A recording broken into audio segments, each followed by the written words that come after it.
Good afternoon, beautiful people, and happy Thursday.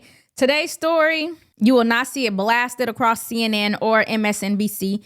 A civic group called New York Citizens Audit, led by Marley Hornick, has filed a 52-page civil rights complaint against Letitia James. Yes, the New York Attorney General. They're accusing her office and the State Board of Elections of suppressing election watchdogs, weaponizing state power, and covering up evidence of voter roll fraud.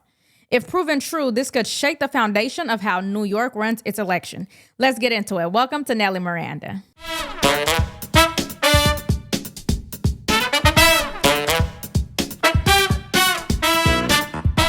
Nova with Lindell TV here with Marley Hornick, and we are talking about her big lawsuit that she's announcing against the Board of Elections in New York State and Letitia James for election fraud. Could you tell me more about it? We're suing them for a conspiracy against civil rights. These pious civil rights advocates have suppressed the speech of New Yorkers. They do not want elections audited. They do not want to answer to the people regarding representation in Congress or anywhere else in New York or the federal government. And they have tried to attack and defame and crush citizens who had hard evidence of illegal election misconduct in Letitia James's own election. So we are suing them for damages, and we are suing to get a comprehensive, external, bonded, certified audit of the entire election process in New York from registration through certification. Because if we don't have legitimate representative government, we don't have a country. So we have to fight this all the way down to the mat with these people. They don't want us to have that. Thank you so much. Where could people follow the lawsuit? At on X at Real America Vote and at Marley Hornick. And also realamerica.vote is our website. Thank you so much, Marley. Thanks, Kara.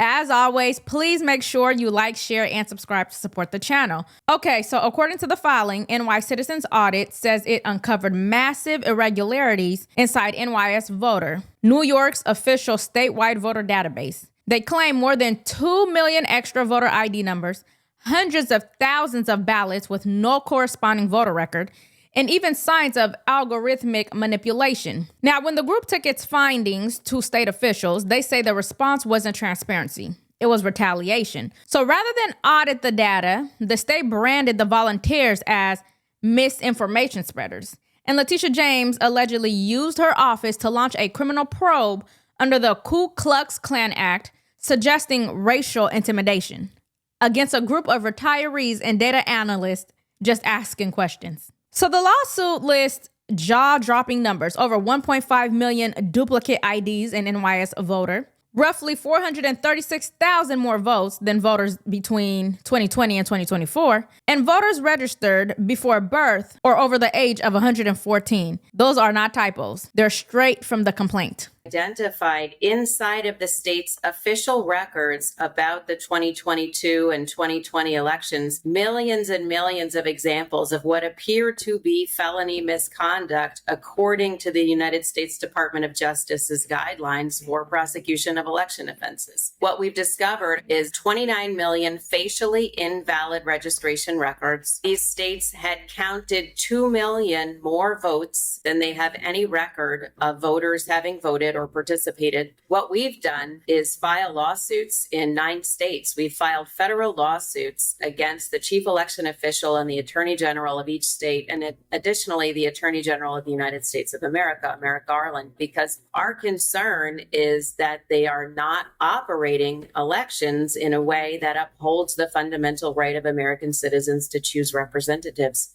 NYCA even says some election officials admitted records were overwritten after the 2020 vote, a direct violation of federal law requiring records to be preserved for 22 months. Now, instead of dialogue, the Board of Elections sent a statewide memo calling NYCA bad actors. Soon after, Letitia James' office sent a cease and desist letter accusing the group of impersonating election officials and intimidating voters. Claims that the group says were completely fabricated. Within hours, the letter was front page news across New York before NYCA even received it. This was a clear media ambush.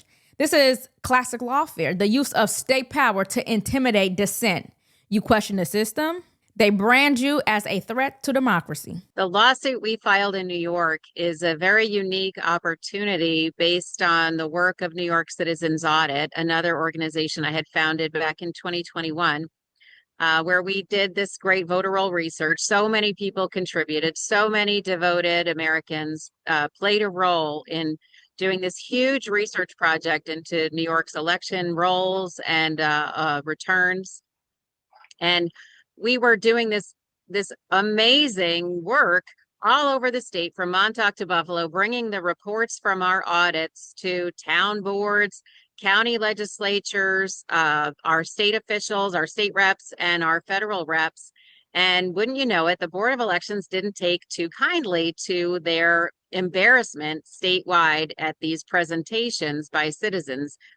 And they started sending very hostile, accusatory, and defamatory letters, calling us malicious, bad actors, liars, deceivers, anti-democratic, and a whole lot of other nonsense that was completely unfounded.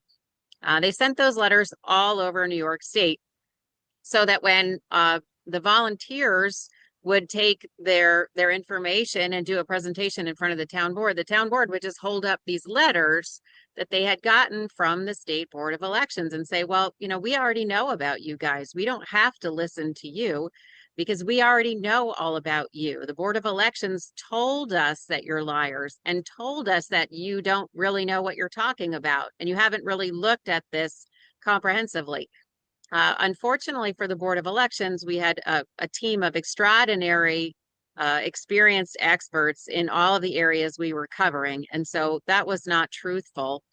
And the Board of Elections kept saying, well, the problem is no one has ever seen their data, which was kind of fun because, you know, we had told them on numerous occasions when we submitted our comprehensive reports that the data had been theirs. It was their data, and we had simply extracted the problems from it and returned them the problems to resolve line by line. And, you know, it's not my fault that there were 5 million problems. It's their fault. NYCA's lawsuit leans on the First, Fifth, and 14th Amendments, the right to petition government, to speak freely, and to equal protection under law.